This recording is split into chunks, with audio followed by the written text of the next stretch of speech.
And then, tell me how to spell your name. S-H-A-H-L-L-A. Yeah, okay, great. And so there might be a few more people joining us. We'll see. But since you guys are here on time, we're going to go ahead and get started. So thank you for being actually early.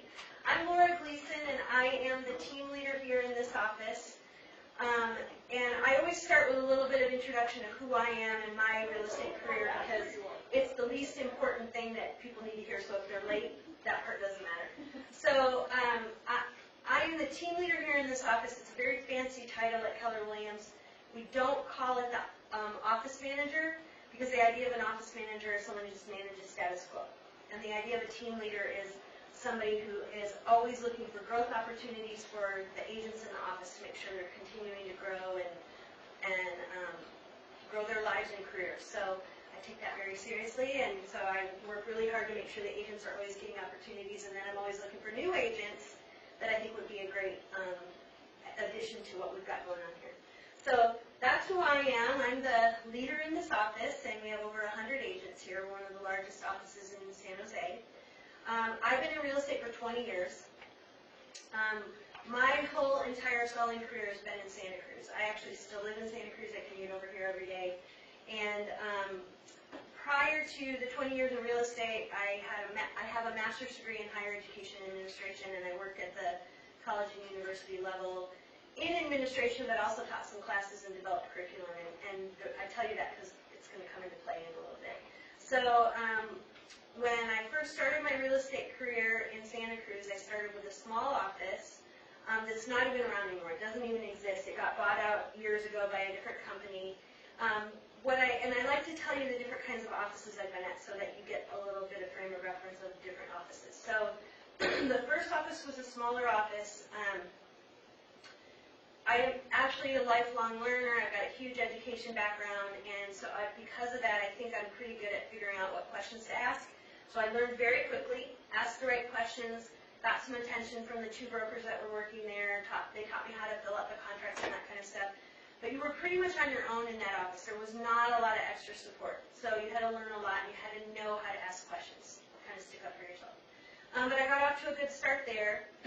Because of that, in a small community like Santa Cruz, when you're doing well, you get recognized, and so other companies are asking you to join. So I ended up switching over to Coldwell Banker in about the first 3 years. Got heavily recruited by them.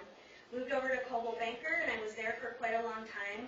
Differences between those two offices is at Coldwell Banker there was definitely a lot more office support, back-end support, file and compliance support, and they also had pretty decent marketing that you could use. And so those parts were really helpful. They did not have a lot of training and education, though. They really wanted you to start with them and already know what you were doing. And because of being a lifelong learner, I was always craving learning and growing. So I would have to look for those opportunities elsewhere. Okay, so during that time, everything's going great, and Keller Williams came to town. They weren't even there when I started. And I started to have transactions with Keller Williams agents, and I was really impressed. The transactions went very well, our communication was great, the way that we took care of our clients was really well, and I felt like we had our clients' best interests in mind. And I was like, wow, I would welcome working with these agents again. And you'll find in the industry that there's the people that you love working with, and there's agents out there that you don't like working with. So you always notice the ones that you really appreciate working with. So I was like, who's Keller Williams? I've never heard of this company before. So that was kind of my intro to KW. And as time progressed, the team leader in the Santa Cruz office, who I actually did a transaction with, and it went very well, she reached out to me. A couple of the leaders in that office reached out to me and said, we've heard about you in the community.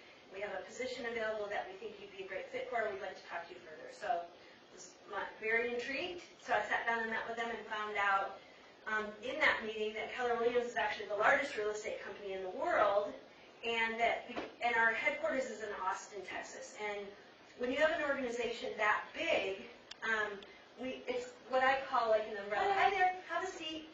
It's basically a big umbrella organization that every franchise office, which is what this office is, can have tools available from the larger organization.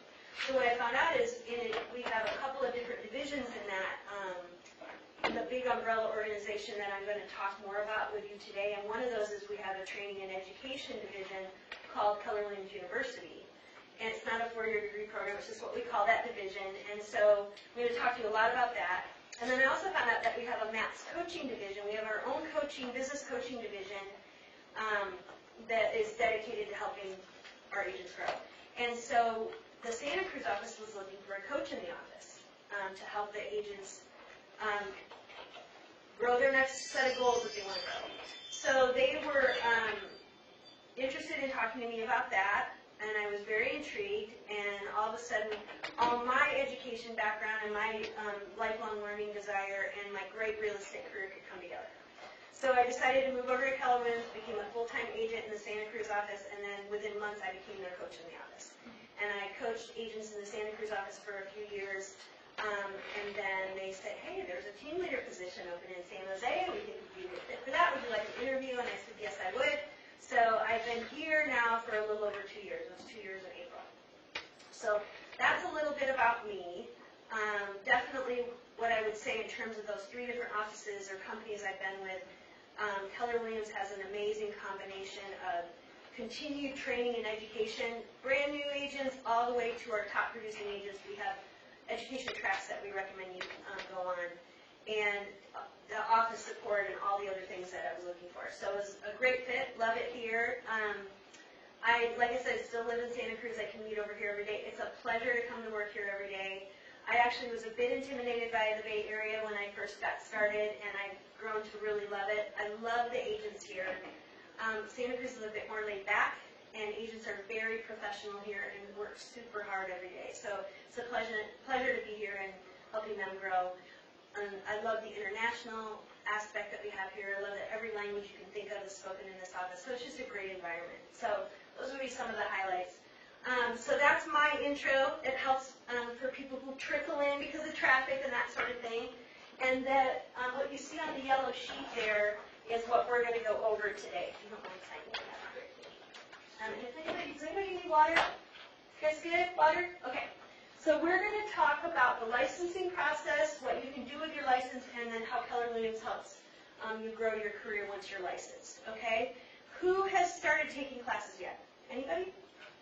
Awesome. Okay, you're all on the same page then. So what we're going to do is we're going to go through that part first, and I'm going to talk to you about that process. So you have to take 3 classes in order to qualify. You have to take and pass 3 classes in order to qualify and sign up for the state exam. And there's different ways that you can take those classes. You can do the community college route. You can actually do live in-person training. We have classes here on Tuesday, Thursday nights through California Realty Training. Or there's a ton of online at-home versions as well. I don't recommend the community college route because it's really long, and you don't have to take that long. The state requires a minimum of 2.5 weeks per class. So if you did it that quickly, you could actually get all 3 of your classes done in 8 weeks. And you're in the community college, you're going to do a whole semester, and frankly, it's not really in-person training anymore. Most of the community college classes are online anyway. And so pricing, the prices I've seen vary, vary from $99 online course that doesn't have a lot of extras all the way up to, I've seen in-person courses up to $800 and some dollars. So the in-person one that I'm thinking of that's that higher range is called Quick Learning School, and they're in Milpitas. And they have, I believe, Wednesday night real estate classes if you want the in-person experience. We have in-person classes here Tuesday, Thursday. You take 1 class a month, and you can get all 3 done in 3 months. And that's with California Realty Training, which is my recommendation as I think it's the best program out there. It's mid-range in terms of expense. If you do the in-person part, it's about $400. They also have online options as well, so it's a little bit less. What I like about California Realty Training is even if you decide to take the online version, they have a lot of support. They have videos you can watch, and they have a really good Facebook presence with people interacting back and forth, YouTube videos, that kind of stuff. So it's as interactive as it can be for online. And then, of course, if you're interested in the nighttime in-person, you're actually welcome to come to a class just to check it out for free. So I'm going to pass out to you guys a flyer on them. They also have, you can pass one of those back, please. They also have crash courses that you can take when you get to the point of being ready to study for the state exam. They have in-person and online crash courses too, and I've had agents in this office take their online crash course and pass and thought it was great. Chamberlain Real Estate School is another local school that's over on Winchester in Campbell, and they've been around a long time, very good program as well. They have the online version and books that you can buy, and then they have weekend crash courses that are in person that you can take, and people come from all over the place to take their 2-day weekend crash courses to get prepared for the state exam. So, 3 classes. The classes are real estate principles, real estate practice, and then you get to pick an elective. There's real estate finance, there's property management, real estate law. There's quite a few different electives. I believe that the 3 that we teach here in person, you don't get to choose an elective if you do the in-person. They teach real estate practice, real estate principles, and then I think it's finance is the 3rd one that they teach here in person, which is a great one. If you decide to do in person, you don't have to start in a certain order. The month you decide to start, you just start with that class. They don't have to be in order. Does that make sense? So you have to pass 3 classes. You'll get a certificate saying that you passed the class, and that's what you have to show as proof to sign up for the state exam. For the 3 classes, is it we take the class and then there's a test each time? Okay. Yeah. And I think they have like chapter tests. It's been 20 years since I did it, and this process has changed a lot. So when I did it, you only had to take 1 class before you took the state exam, and then you had to take your other 2 within 18 months after. Now they just make you take all 3. So there's like, the way I studied was I would do every chapter test, and then I'd pass the whole class, and I would keep retaking those tests until I was getting 90% or higher every time. And then I was ready for the state exam, and I went in and passed it the first time, and I was like one of the first 15 out of the room. So what you do is you end up going to Oakland. You have to take it in person. Oakland's the closest place, or Sacramento, and I think Fresno. And you're in a room with like 100 other people. And when I took it, it was pencil and the little bubbles, Scantron. Now it's all computerized. So, just like DMV is all computerized now, right? So, anyway, the day you take the exam, you're going to find out if you passed or not. You find out before you leave, because it's all computerized. So it's real estate principles, finance is here, and then what was the other? Real estate principles, real estate practice, and then your elective, which here is finance. Yeah, I think it's finance. So California Realty Training has a great website. I know it's on their brochure. You can go to their website and you can look around. It has a lot of information. You can call their number. They'll walk you through it and answer. They're really good customer service and will answer all your questions and that sort of thing. So again, they're middle of the road. They're $400 if you do the in-person. It's a little bit less than that if you decide to just do the online. Again, the minimum I've seen is $99, and you can do those. You're just not going to get a lot of extra. So I've taken real estate principle and practice years ago back in community college. Does that still apply, or do you have to retake it again? I don't know if there's like a statute of limitations on how long it lasts. You certainly are going to need to study them again to pass the state exam. But I don't know. You can check with your community college, or you can contact the Department of Real Estate and ask them. I took these years ago. Here's my certificate showing I passed. Does this still count? And then you're definitely going to have to study again to be ready. Yeah. Does that make sense? Yeah. Okay. So, so you've got 3 required courses that you need to pass to apply for the state exam. My next tip to you is apply for your state exam and your license at the same time. People who don't meet with me in one of these seminars, and I end up meeting with them later, and they're like, I passed my exam. And I'm like, great, do you have your license number? No, I haven't signed up for that. I haven't applied for it yet. It's going to save you 2 months of waiting time if you do both at the same time. It takes 2 months just to get a test date. So that's great, 2 months to study. You can't even apply for the state exam until you pass your 3 classes. Then you're going to apply. You're going to wait for 2 months to get a test date. So during that time, study. Apply for both at the same time. It's the same amount of money. Does it cost extra to do it separately? You have to get fingerprinted and all that kind of stuff.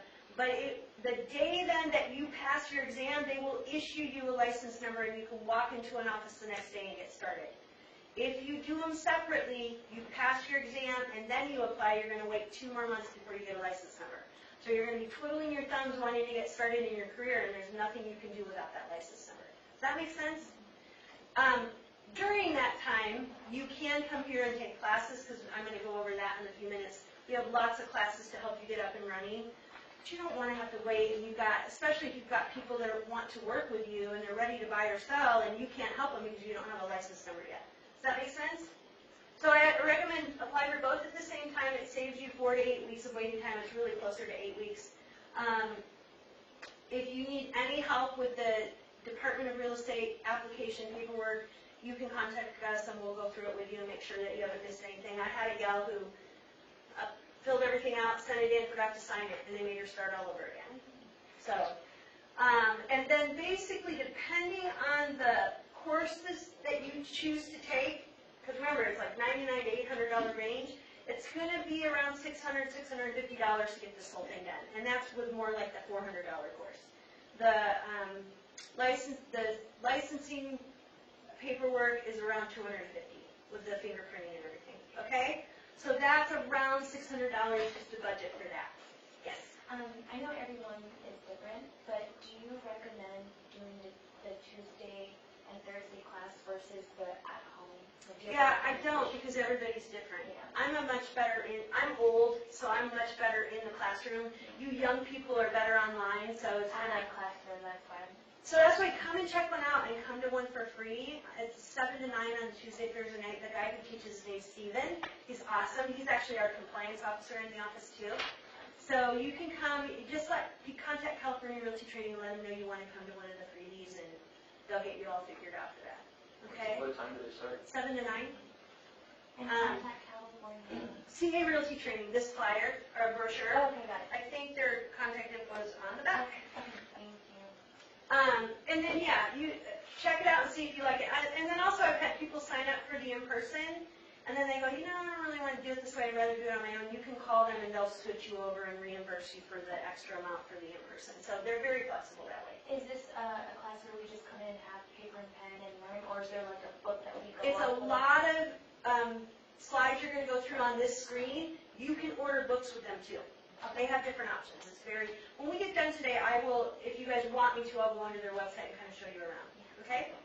All right, so we covered this one too. So after you pass your exam, you're going to be given a Department of Real Estate license number, and that's your license number that you need to practice real estate. At this point in the game, actually it's my next slide, but you're basically, I'll go over it in more detail in the next slide, but you're signing up for a salesperson's license. Later on, you can do a broker's license. We'll talk about that in a sec, if you choose. Okay, so you're going to pass your exam. You're going to be given a Department of Real Estate license number. Then you're going to join an office, hopefully ours. And you'll also have to join an association of realtors. And you have to join the multiple listing service. Those all cost money. It's not a one-time cost. It's your annual operating costs for real estate. So in order to be a part of an office, to be a part of the Association of Realtors, to have access to the MLS, you also have to have an electronic key app, which helps you open the lock boxes to get into houses. Those are fees that you get charged every year in real estate. It ends up being between $4,000 and $5,000 a year every year. I tell you that up front because I meet with a lot of people who, again, have not been in one of these seminars with me, that are ready to get started, and when I tell them there's costs involved, they're like, no one told me that before. So every year in your business, it's your operating costs are going to be $4,000 to $5,000, and then whatever you do on top of that in terms of marketing, it's going to be your choice. However much money you want to put your face in a billboard, that's going to cost a certain amount of money. If you want to do a lot lower expense marketing stuff, we teach you that here. Our goal here is to teach you how to put yourself out there for your business without spending a lot of money until you actually have the money. Does that make sense? So keep in mind you're going to need every year around $5,000 and then again marketing on top of that. Okay?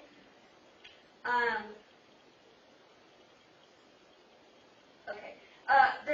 And I guess the second part is it's not necessarily $5,000 right up front. Some of them are an annual fee and some of them are quarterly. Our office fees are every month, or $80 a month every month. And, the Association of Realtors would like you to pay once a year.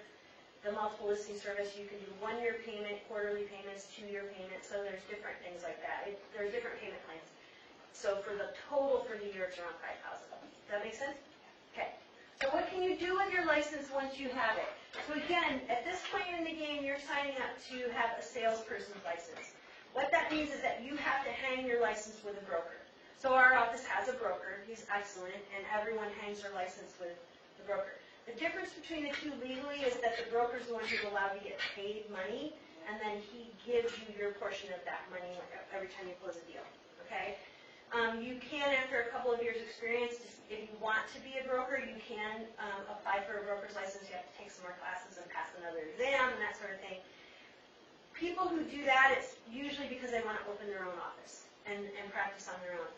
20 years in the business, I don't have my broker's license. I have a lot of experience, and I answer a ton of questions for the 100+ agents in this office.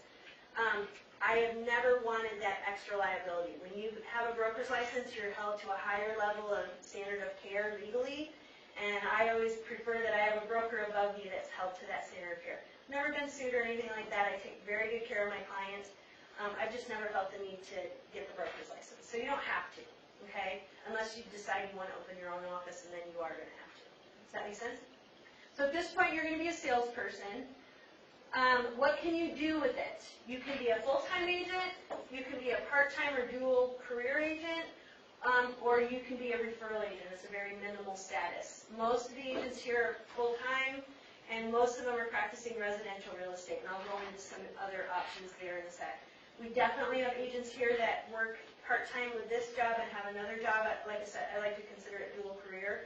Plenty of agents who need to transition out of one job into another and need to continue to make some money until the real estate money starts coming in, because you don't get paid until the end of the transaction in real estate. There's no salary involved, anything like that.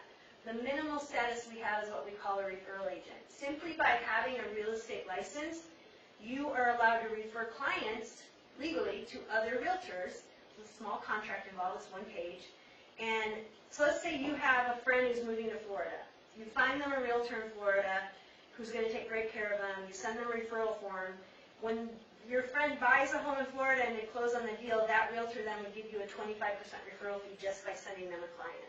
So it's pretty cool. It's another stream of income that we can have in real estate by referring people outside of our service area. Okay? And it's typically a 25% referral fee. So on the flip side, people refer you business here. We have high price points here, so their 25% referral fee that they're getting from referring you business is actually a nice paycheck. This is a nice little extra paycheck. Using your examples, from Florida to here, does that have to be with Keller Williams? Nope.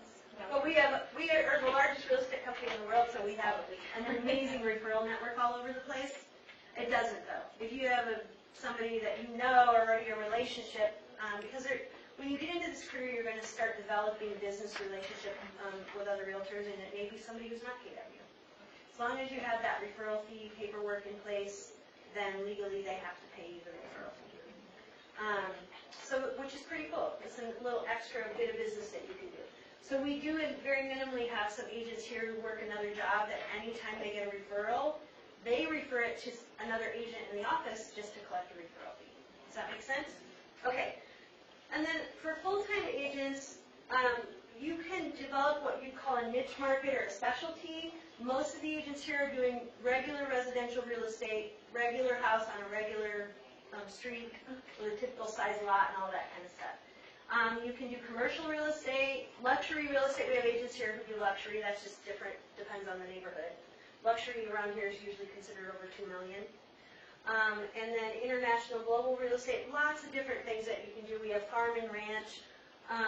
What I recommend is that you just get to know how to sell real estate, get to know all the legalities, all the contracts that are involved, and then depending on where you live, if you're Morgan Hill and Gilroy people, we have a lot of people that dabble more in the farm and ranch and that sort of thing too, then you're going to learn whatever your area of expertise is, and we have extra classes that you can take in those areas.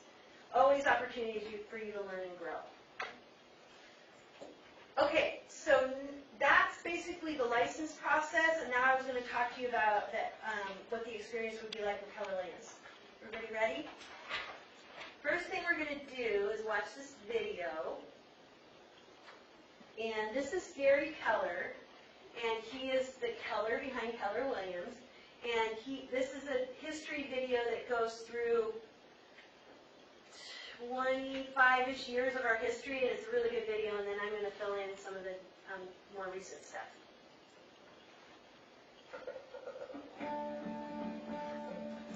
Hi, I'm Gary Keller. I'm here to share with you the history of our company, Keller Insurance. Keller is unique. We put our agents first and work tirelessly to identify and meet their needs. We are simply one of the most innovative and successful real estate companies on the planet. The Keller Williams was a grand experiment in my life, and the origins of this company have their roots in my early experiences in the real estate business. On the advice of my dad, I got a degree in marketing and real estate with a specialization, particularly in real estate and insurance from Baylor University.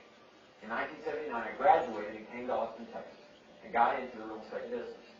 I eventually went into management, and because I loved teaching and helping people and achieve their business and life goals, I decided to make a career of leadership and management training. By the time I was 26, I was the vice president of expansion in Austin's largest real estate company at that time. And then I quit. The vision of the company I was with was that their agents worked for the company.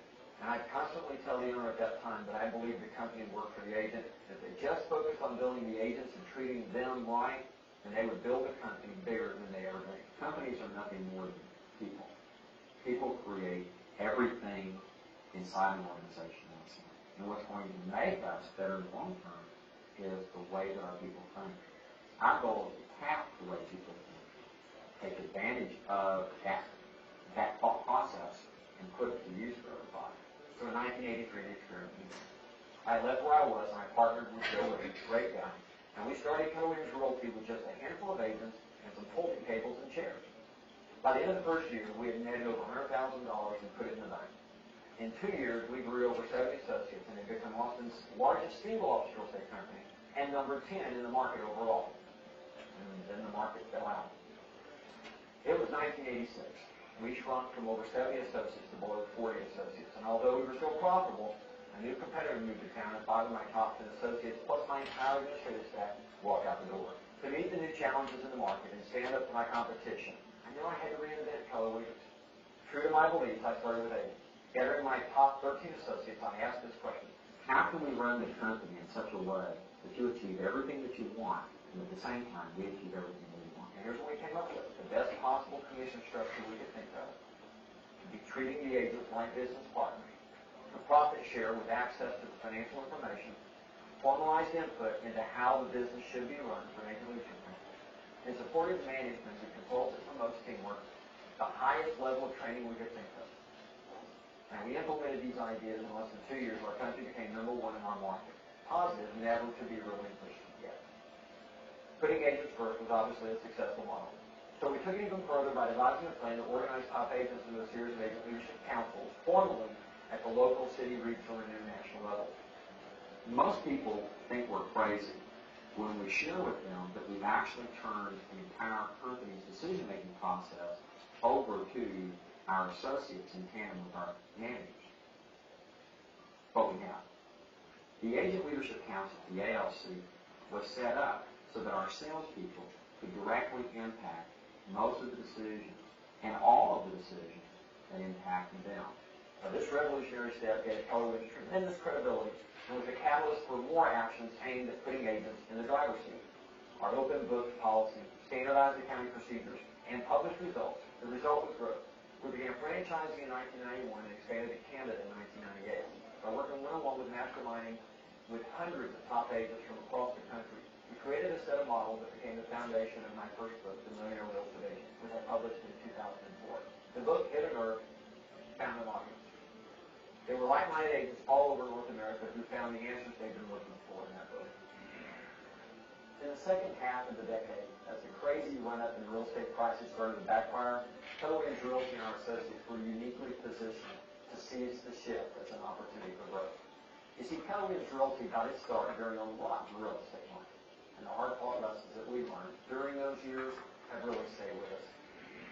So we published Shift, which was a follow-up to the Millionaire Real Estate, and we set forth a 12-point action plan for how top agents tackle really tough times. Shift became a national New York Times bestseller as our company and our agents took it up a notch, outpacing the market and proving that the market doesn't dictate whether or not we succeed. It only tells us how we're going to succeed. We launched the luxury home division, which extended our reach into that segment of the market. We created Keller Williams Commercial, which is now the fastest growing commercial real estate company in North America. Pursuing our dream to bring the Keller Williams opportunity to the world, we opened Keller Williams Worldwide and have laid the groundwork for overseas expansion. Ensuring that our associates have what it takes to serve their clients and run their businesses with technological tools that are unmatched in the industry, we responded to the insights of the most tech-savvy associates among us and developed Edge, one paperless loop for lead management, contact management, marketing, and transaction management. We're not a company that sits still. And it's all because Keller Williams Realty is in the hands of smart, determined, forward-thinking agents such as you. We're here to serve you. And we're very proud to be in business with you.